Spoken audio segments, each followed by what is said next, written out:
আচ্ছা, আমরা প্রতিদিন কত কথাই তো বলি, তাই না? কিন্তু এমন একটা কথা আছে যা আমরা প্রায়ই বলি অথচ এর পেছনের বিশালতা হয়তো খেয়ালই করি না। আজ আমরা এমনই একটা সম্ভাষণ নিয়ে কথা বলবো, যেটা শুধু একটা সাধারণ অভিবাদন নয়, এর থেকে অনেক অনেক বেশি কিছু। চলুন এর অসাধারণ গল্পটা শোনা যাক। আসসালামু আলাইকুম। হ্যাঁ, এই শব্দ দুটো আমাদের সবার কি ভীষণ পরিচিত, তাই না? মানে দেখা হলেই বলি, কথা শুরু করতে বলি, আবার যাবার সময়ও বলি। আমাদের প্রতিদিনের সঙ্গী এটা। কিন্তু কখনো কি একটু থেমে ভেবে দেখেছি আমরা যে এই সহজ কথাটার ভিতরে আসলে কি লুকিয়ে আছে? তো প্রশ্নটা ঠিক এখানেই। এটা কি শুধুই একটা অভ্যাস, একটা সামাজিকতা, নাকি এর পেছনে এমন কিছু আছে যা হয়তো আমরা কল্পনাও করতে পারি না? ঠিক এই প্রশ্নটা নিয়েই আমরা আজকে আরেকটু গভীরে যাব। আচ্ছা, তাহলে চলুন একদম পরিচিত জায়গা থেকেই শুরু করা যাক। মানে একটা সম্ভাষণ হিসেবে এটা আমাদের সমাজে কিভাবে কাজ করে। দেখুন, বেশিরভাগ সময়ই আমরা হয়তো এটাকে হাই বা হ্যালোর মতোই একটা অভিবাদন ধরে নিই, কিন্তু ব্যাপারটা মোটেও তেমন নয়। সালাম কিন্তু আর 10টা সামাজিক রীতির মতো সাধারণ কিছু না। এর গোড়ায় এর মূলে আছে এক গভীর আধ্যাত্মিক অর্থ, আর এটাই একে অন্য যে কোনো সম্ভাষণ থেকে একেবারে আলাদা করে দেয়। তো চলুন এবার সেই গভীর অর্থের দিকে একটু এগোনো যাক, জেনে নিই কেন এই কথাগুলো শুধু কয়েকটা শব্দ নয়, বরং তার চেয়েও অনেক বেশি শক্তিশালী। জানেন, সালাম আসলে শুধু একটা শব্দই না, এটা একটা দোয়া, একটা প্রার্থনা। যখন কেউ বলছেন আসসালামু আলাইকুম, তখন তিনি আসলে কি বলছেন? তিনি বলছেন আপনার ওপর শান্তি বর্ষিত হোক।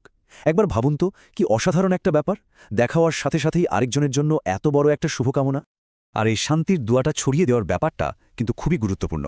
এতটাই যে স্বয়ং রাসূলুল্লাহ সাল্লাল্লাহু আলাইহি ওয়াসাল্লাম আমাদের নির্দেশ দিয়েছেন যেন আমরা পরস্পরের মধ্যে এটা বেশি বেশি প্রচার করি। যেমনটা সহিহ মুসলিমের একটা হাদিসে আমরা দেখতে পাই। এর ফলে কি হয়? শুধু যে সমাজে ভালোবাসা বাড়ে তাই নয়, এটা একটা গুরুত্বপূর্ণ ইবাদত তো বটে।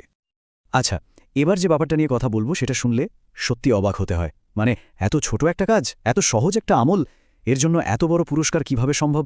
চলুন দেখা যাক। স্ক্রিনের এই সংখ্যাটা দেখুন, 10।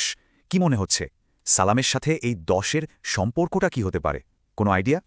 এই তো উত্তরটা হলো, মাত্র একবার আসসালামু আলাইকুম বললে 10টা নেকি পাওয়া যায়। মানে 10টা ভালো কাজের পুরস্কার। ভাবা যায় ব্যাপারটা? কি সহজ একটা উপায়ে এত বড় একটা প্রতিদান।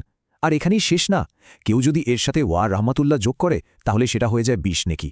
আর যদি পুরোটা বলে, মানে ওয়া বারাকাতু হেও পর্যন্ত, তাহলে তো সোনায় সোহাগা, সোজা 30 নেকি। এটা সত্যি আল্লাহর পক্ষ থেকে আমাদের জন্য একটা অসাধারণ গিফট। আমরা আলোচনার একদম শেষ পর্যায়ে চলে এসেছি।